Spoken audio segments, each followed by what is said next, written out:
স্বাগত জানাই তোমাদের শিক্ষা দর্পণ চ্যানেলে। আজকের আলোচ্য বিষয় হলো পরামর্শদানের তত্ত্ব। কাউন্সিলিংয়ের যে সমস্ত থিওরিগুলো আছে, যেমন behaviour counselling theory, emotive theory, rational theory, reality theory, সেই সমস্ত থিওরিগুলো নিয়ে আলোচনা কাউন্সিলিং রিলেটেড যে সমস্ত এমসিকিউ টাইপের কোশ্চেন হতে পারে সে সমস্ত বিষয়গুলো নিয়ে আলোচনা করব। আমি তোমাদের আগের ক্লাসে পরামর্শদান বা গাইডেন্সের কাকে বলে, তার শ্রেণীবিভাগ ইত্যাদি বিষয়গুলো পড়িয়ে দিয়েছি। তোমরা যদি এগুলো না দেখে থাকো প্লেলিস্ট থেকে দেখে নিতে পারো। এছাড়া ডেসক্রিপশন বক্সে আমি লিঙ্ক দিয়ে দেবো, সেখান থেকেও দেখতে পারো। আমি তোমাদেরকে সাইকোলজিক্যাল ফাউন্ডেশন অফ এডুকেশনের মধ্যে লার্নিংয়ের যে থিওরিগুলো ছিল বা পার্সোনালিটির যে সমস্ত থিওরিগুলো আছে বা ইন্টেলিজেন্সের যে সমস্ত থিওরিগুলো আছে সেগুলো পড়িয়ে দিয়েছি। এছাড়া সোশিওলজিক্যাল ফাউন্ডেশন অফ এডুকেশনের মধ্যে যে সমস্ত বিষয়গুলো অন্তর্ভুক্ত আছে সেই সমস্ত বিষয়গুলো আমার পড়ানো হয়ে গেছে। এছাড়া ইন্ডিয়ান স্কুল, ওয়েস্টার্ন স্কুলের মধ্যে যে সমস্ত স্কুল অন্তর্ভুক্ত আছে সেই সমস্ত বিষয়গুলো আমি পড়িয়ে দিয়েছি। তোমরা যদি এইসবগুলো না দেখে থাকো প্লেলিস্ট থেকে দেখে নিতে পারো। এছাড়া আমি প্রত্যেকদিন তোমাদের শর্ট ভিডিও আপলোড করে থাকি, যেখানে আমি ইম্পর্টেন্ট কি পয়েন্টগুলো বলে থাকি, যেগুলি তোমাদের যে কোনো কম্পিটিশন পরীক্ষায় প্রস্তুতি নেওয়ার জন্য বিশেষভাবে সাহায্য করবে। তোমরা যদি এগুলো না দেখে থাকো প্লেলিস্ট থেকে দেখে নিতে পারো। আর আমার পড়ানো যদি তোমাদের ভালো লেগে থাকে চ্যানেলটা লাইক, শেয়ার এবং সাবস্ক্রাইব করতে ভুলবে না, এবং পাশে থাকা বেল আইকনটি প্রেস করে দেবে। তাহলে আমি কোনো ভিডিও আপলোড করলে সবার আগে তোমাদের কাছে পৌঁছাবে। তাহলে শুরু করা যাক আজকে পরামর্শদানের তত্ত্বগুলো। ভিডিওটা স্কিপ না করে পুরো ভিডিওটা দেখার অনুরোধ রইল। আশা করি তোমাদের ভালো লাগবে।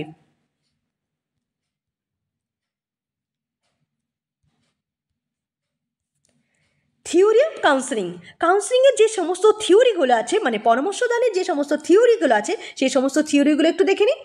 বিহেভিয়ারিস্ট counselling, rational counselling, emotive counselling and reality counselling. যে এই যে বিহেভিয়ারিস্টিক্স কাউন্সিলিং বা র্যাশনাল কাউন্সিলিং বা ইমোটিভ কাউন্সিলিং বা রিয়ালিটি কাউন্সিলিং, এই সমস্ত কাউন্সিলিংগুলো এবার একটু একটা একটা করে দেখে নিই। প্রথমে আছে বিহেভিয়ারিস্টিক কাউন্সিলিং। বিহেভিয়ারিস্টিক কাউন্সিলিং বা আচরণমূলক পরামর্শদান দিয়েছেন জন ডি কুম্বল্যান্ড। তোমরা এই নামটা ভালো করে মনে রাখবে, অনেক সময় পরীক্ষা পড়ে বিহেভিয়ারিস্টিক কাউন্সিলিং কে দিয়েছেন। প্রত্যেক ব্যক্তি আলাদা আলাদা ব্যক্তির প্রতিভা থাকে। এখানে ব্যক্তির আচরণের উপর গুরুত্ব আরোপ করা যায়। ব্যবহারের দ্বারা আচরণের পরিবর্তন করাই হলো বিহেভিয়ারিস্ট কাউন্সিলিং। যেমন রিওয়ার্ড পানিশমেন্ট। এখানে কি বিহেভিয়ারিস্ট কাউন্সিলিং কি, আমরা বিহেভিয়ারিজম যখন পড়েছিলাম, মানে আচরণবাদ যখন পড়িয়েছিলাম, তখন কি বলেছেন আচরণবাদের প্রবক্তা যারা ছিলেন, যেমন প্যাভলভ, থর্নডাইক, স্কিনার, তারা কি বলেছেন, তারা বিভিন্ন জন্তুর ওপর যে পরীক্ষা করেছিলেন, বিশেষ করে কুকুর, মানে বিভিন্ন প্রাণীর মধ্যে, যেমন কুকুর, বিড়াল, ইঁদুর, এই সমস্ত বিষয়ে পরীক্ষার মাধ্যমে তারা প্রমাণ করতে চেয়েছিলেন ব্যক্তির মানে আচরণের পরিবর্তন কীভাবে করেছে, ব্যক্তির আচরণকে যে পরিবর্তন করা সেটি পরীক্ষার মাধ্যমে তারা বোঝানো চেয়েছে। এখানে কী হচ্ছে, বিহেভিয়ারিস্ট কাউন্সিলিং ব্যক্তির আচরণকারী মানে ব্যবহারের দ্বারা যে ব্যক্তির আচরণটা পরিবর্তন করা হয় সেটাই হলো বিহেভিয়ারিস্ট কাউন্সিলিং। এই কাউন্সিলিংয়ের সময় কাউন্সিলর বেশি অ্যাক্টিভ থাকে, আর যার পরামর্শগ্রাহিতা তারা প্যাসিভ থাকে, মানে পরামর্শদাতা অ্যাক্টিভটা বেশি থাকে। আর বিহেভিয়ারিস্ট কাউন্সিলিংয়ে এক্সটার্নাল দিকটার উপর বেশি গুরুত্ব, মানে বাইরের জগৎটার উপর বেশি গুরুত্ব দেওয়া হয়। আর বিহেভিয়ার কাউন্সিলিংয়ে অনেক সময় কোনো ব্যক্তির আচরণের যে পরিবর্তন, যেমন কোনো ব্যক্তির কোনো বাজে আচরণ থাকলে কাউন্সিলিংয়ের মানে থেরাপির দ্বারা, মানে কাউন্সিলিংয়ের দ্বারা সেই আচরণটাকে পরিবর্তন করা হয়। যেমন কোনো ব্যক্তির সিগারেট খাওয়ার অভ্যাস আছে, সেই সিগারেটটা বন্ধ করার জন্য ধীরে ধীরে মানে কাউন্সিলিংয়ের দ্বারা ধীরে ধীরে সেই আচরণটাকে পরিবর্তন করা হয়। এই বিহেভিয়ার কাউন্সিলিংয়ের দ্বারা এই পরিবর্তনটাকে করা যেতে পারে। তাছাড়া কোনো ব্যক্তি, যেমন আমাদের যে মহান পুরুষগুলো আছে, মহাপুরুষগুলো আজকে, যেমন রবীন্দ্রনাথ ঠাকুর বা গান্ধীজি, তাদের নীতি আদর্শকে অনেক ব্যক্তি মানে মেনে চলতে চায়। সেই সমস্ত কাউন্সিলিংয়ের দ্বারা সেই ব্যক্তি সেই নীতি আদর্শকে গ্রহণ করতে পারে। এই সমস্ত ব্যক্তির আচরণের পরিবর্তন করাই হলো বিহেভিয়ারিস্ট কাউন্সিলিং। আশা করি বোঝা গেল বিহেভিয়ারিস্ট কাউন্সিলিং। বা কোনো ব্যক্তিকে পুরস্কারের দ্বারা বা শাস্তির দ্বারা আচরণটাকে পরিবর্তন করা যায়। আর 2 নম্বর কি আছে, রিয়ালিটি কাউন্সিলিং। রিয়ালিটি কাউন্সিলিংয়ের প্রবক্তা হলো উইলিয়াম গ্লেসার। নামটা অবশ্যই মনে রাখবে, কারণ পরীক্ষাতে বিহেভিয়ারিস্ট কাউন্সিলিং কাকে মানে প্রবক্তা কে বলেছেন বা রিয়ালিটি কাউন্সিলিং কে বলেছে, এগুলো খুব পড়ে। কোনো সমস্যার সমাধানের জন্য অতীত থেকে বর্তমানে আসতে হবে, বাস্তবটাকে নিয়ে নিয়ে আলোচনা করা। যেমন কোনো ব্যক্তি যদি কোনো বাজে ঘটনা ঘটে, তখন সে বাস্তবটাকে অ্যাকসেপ্ট করতে চায় না, যে পুরনো জিনিসকে আঁকড়ে নিয়ে বসে মানে থাকতে চায়। এই যে বাস্তবটাকে অ্যাকসেপ্ট মানে বাস্তবটাকে গ্রহণ করার জন্য রিয়ালিটি কাউন্সেলিংয়ের দ্বারা তাকে বাস্তব জগতে মানে অতীত থেকে তাকে বাস্তব জগতে নিয়ে আসা হয়। এটাই হলো রিয়ালিটি কাউন্সেলিং। আশা করি বোঝা গেল বিহেভিয়ার কাউন্সেলিং কাকে বলে, বিহেভিয়ার কাউন্সেলিং কে দিয়েছে, বা রিয়ালিটি কাউন্সেলিং কী জিনিস, বা রিয়ালিটি কাউন্সেলিং কে দিয়েছে, তোমরা এগুলো মনে রাখবে, কারণ পরীক্ষাতে এগুলো থেকে কোশ্চেন পড়ে।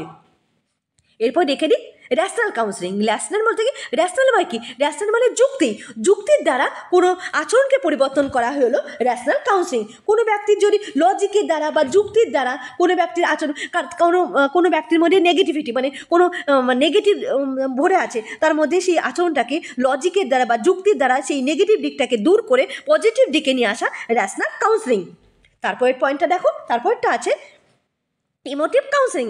ইমোটিভ কাউন্সেলিং মানে ইমোশন, কোন কাউন্সেলিংয়ের ইমোটিভ মানে ইমোশনাল দ্বারা কাউন্সেলিং করা, মানে কোনো ব্যক্তির যদি গান যে গান শুনতে ভালো করে, গান শুনে তার মানে গানের মাধ্যমে তার মানে সে মানে কোনো খারাপ জিনিস মানে কোনো দুঃখের ঘটনা বা কোনো খারাপ কথা ভুলে যায়, বা কাউন্সেলিংয়ের করা হয় গানের মাধ্যমে, বা কেউ কবিতা শুনতে ভালো করে সেই কবিতার পাঠ করে তার কাউন্সেলিং করাকে বলা হয় ইমোটিভ কাউন্সেলিং। তাহলে কাউন্সেলিংয়ের যে ভাগগুলো আছে সেগুলো কী কী আছে, একটা behaviour counselling, rational counselling, emotive counselling আর রিয়ালিটি কাউন্সেলিং।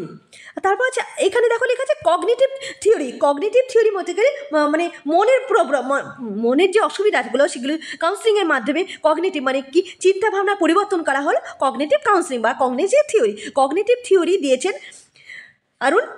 আরুন বেক দিয়েছেন কগনিটিভ থিওরি 1960 সালে। অনেক সময় পরীক্ষাতে খুব পড়ে এটা, কগনিটিভ থিওরি কে দিয়েছেন, এটা দিয়েছেন আরুন বেক।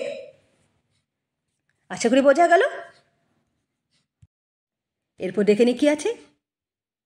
এরপর আমরা পরামর্শদান মানে কাউন্সেলিং রিলেটেড যে সমস্ত এমসিকিউ টাইপের কোশ্চেন হতে পারে সেই কোশ্চেনগুলো নিয়ে আলোচনা করে নিই। দেখো 1 নম্বর কোশ্চেন কী আছে, প্রত্যক্ষ পরামর্শ দানের সঙ্গে জড়িত পর্যায়গুলি। মানে প্রত্যক্ষ পরামর্শ দান হলো ডাইরেক্টিভ কাউন্সেলিং যে পর্যায়গুলো বলতে চেয়েছে। অপশানগুলো দেখে নিই। 1 নম্বর হলো বিশ্লেষণ, আত্ম অন্বেষণ, ব্যাখ্যায়ন, পরামর্শদান। 2 নম্বর হলো বিশ্লেষণ, সংশ্লেষণ, দুর্বল নির্ণয়, পূর্বাভাস, পরামর্শদান। 3 নম্বর হলো বিশ্লেষণ, সংশ্লেষণ, ব্যাখ্যায়ন, বাস্তবায়ন, পরামর্শদান। আর 4 নম্বর হলো আত্ম অন্বেষণ, ব্যাখ্যায়ন, বিশ্লেষণ, সংশ্লেষণ, পরামর্শদান। তা আমরা যখন ডাইরেক্টিভ কাউন্সেলিং পড়েছিলাম তখন স্তরগুলো কী পড়েছিলাম, analysis, synthetics, diagnosis, prognosis, follow up. মানে বিশ্লেষণ, সংশ্লেষণ, দুর্বল নির্ণয়, পূর্বাভাস অ্যান্ড পরামর্শদান। আশা করি বোঝা গেল। 2 নম্বর কোশ্চেনটা কী আছে, 2 নম্বর কোশ্চেন হলো পরামর্শদান কি একটা সেটা জানতে চেয়েছে। 1 নম্বর হলো সহানুভূতিমূলক প্রক্রিয়া, বি আছে সহযোগিতামূলক প্রক্রিয়া, সি আছে উপদেশ ভিত্তিক প্রক্রিয়া, আর ডি আছে নির্দেশমূলক প্রক্রিয়া। তাহলে পরামর্শদান কি, পরামর্শদান হলো একটি সহযোগিতামূলক প্রক্রিয়া, কারণ এখানে কাউন্সিল অ্যান্ড কাউন্সিলার মানে পরামর্শদাতা এবং পরামর্শ গ্রাহিতা দুজনের সহযোগিতার মাধ্যমে কোনো সমস্যার সমাধান করা হয়। তাহলে পরামর্শদান হলো একটি সহযোগিতামূলক প্রক্রিয়া। এরপরে কোশ্চেনটা দেখে নিই। 3 নম্বর কোশ্চেন কি আছে, 3 নম্বর কোশ্চেন হলো ক্লায়েন্ট সেন্টার কাউন্সেলিং প্রবক্তা বলেন। এই ক্লায়েন্ট সেন্টার কাউন্সেলিংয়ের প্রবক্তা কি সেটা জানতে চেয়েছে। 1 নম্বর হলো থন, বি আছে বদিন, সি আছে কার্ল রোজার, আর ডি আছে ইজি উইলসন। তোমরা এটা হোমওয়ার্ক থাকবে, তোমরা এটা আমাকে মেসেজ করে জানাবে, কারণ আমি অনেকবার বলেছি ক্লায়েন্ট সেন্টার কাউন্সেলিংয়ের প্রবক্তা কি। তোমরা এটা আমাকে মেসেজ করে বলবে। তোমরা যদি কাউন্সেলিংয়ের বা গাইডেন্স কাউন্সেলিং বা কাউন্সেলিংয়ের যে ভাগগুলো তোমরা যদি এই ভিডিওগুলো না দেখে থাকো, প্লেলিস্ট থেকে দেখে নিতে পারো। আমি এগুলো ডিটেলস পড়িয়েছি, কারণ এগুলো যদি তোমরা দেখে নাও আর তোমাদের কোনো ভিডিও দেখার প্রয়োজন হবে না। এখান থেকে তোমরা নোট বানিয়ে করতে পারো, কারণ পরীক্ষাতে যে সমস্ত দিকগুলো মানে থেকে কোশ্চেন হতে পারে প্রত্যেকটা দিকগুলোকে আমি কভার করেছি। 4 নম্বর কোশ্চেন দেখো, ঐচ্ছিক পরামর্শদান কি আছে, প্রত্যক্ষ পরামর্শদানের প্রাধান্য দেয়, বি অপশানে কাছে পরোক্ষ পরামর্শদানের প্রাধান্য পায়, সি আছে নির্ভর করে সমস্যা এবং পরামর্শ গ্রাহিতার প্রকৃতির উপর, আর ডি আছে উপরে পদ্ধতির সমগুরুত্ব পায়, তাহলে কি হবে? ঐচ্ছিক পরামর্শদান মানে হলো এক্লেকটিক কাউন্সেলিং। এক্লেকটিক কাউন্সেলিং কি করে? এটা অ্যান্সার হবে সি, নির্ভর করে সমস্যা ও পরামর্শকারীদের প্রকৃতির উপর। মানে সমস্যা দেখে ঠিক করে যে এক্লেকটিক কাউন্সেলিং কি করে, সমস্যা দেখে ঠিক করে কি ধরনের পরামর্শ দেওয়া হবে, প্রত্যক্ষ দেওয়া হবে না পরোক্ষ দেওয়া হবে, মানে ডাইরেক্টিভ দেওয়া হবে না নন ডাইরেক্টিভ দেওয়া হবে, এটা হলো ঐচ্ছিক পরামর্শদান।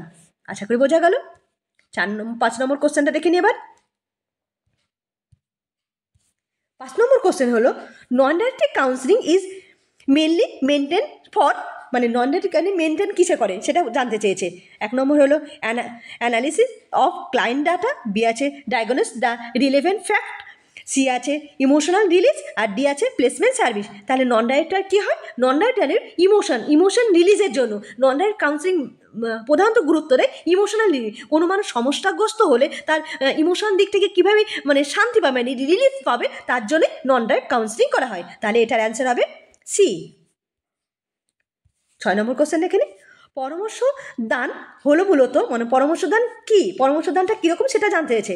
1 নম্বর অপশান হলো ডেমোক্রেটিক মানে গণতান্ত্রিক, বি আছে অটোক্রেটিক বা শৈলাচারী, সি আছে ইন্ডিভিজুয়ালিস্ট মানে বাস্তবতাবাদী, আর ডি আছে হিউম্যানিস্টিক বা মানবতাবাদী। তাহলে আমরা পরামর্শদান যখন পড়েছিলাম তখন অনেকবার বলেছে পরামর্শদান হলো একটি গণতান্ত্রিক প্রক্রিয়া মানে ডেমোক্রেটিক প্রসেস। এটা অ্যান্সার হবে এ। এরপরের কোশ্চেনটা দেখে নিই।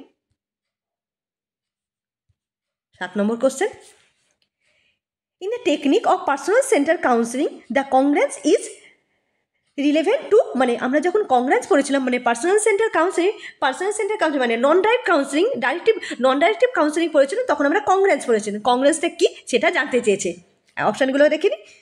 Matching between face expression and word, 2 আছে আনকন্ডিশনাল পজিটিভ রিগার্ড, সি আছে ইম্প্যাথি টুয়ার্ড দ্য ক্লায়েন্ট, আর ডি আছে রিফ্লেক্টিভ ফ্যাক্ট। আমরা কি বলছিলাম? কংগ্রেস কি? কংগ্রেস হলো ফেস এক্সপ্রেশন অ্যান্ড ওয়ার্ড, এই দুটোর মধ্যে ম্যাচ হবে। আমরা যখন কংগ্রেস মানে নন ডাইরেক্টিভ কাউন্সিলিং পড়েছিলাম তখন বলেছিলাম ফিলিং প্লাস থট এই দুটোর মধ্যে সিমিলার থাকবে, মানে দুটো সমান থাকবে, তাকে বলা হয় কংগ্রেস। এখানে দেখুন দেখাচ্ছে ম্যাচ মানে দুটো ম্যাচ করবে face expression and word. Congruence মানেই হলো দুটো সমান থাকবে, তাদের মধ্যে কোনো পার্থক্য থাকবে, সেটাকে বলা হয় কংগ্রেস। এখানে বলা হচ্ছে ম্যাচ করবে face expression and word, face expression and word দুটো সমান থাকবে, এটাকে বলা হয় কংগ্রেস। তাহলে এটার অ্যান্সার হবে 7 নম্বর কোশ্চেনের অ্যান্সার হবে এ। আশা করি বোঝা গেল। 8 নম্বর কোশ্চেন।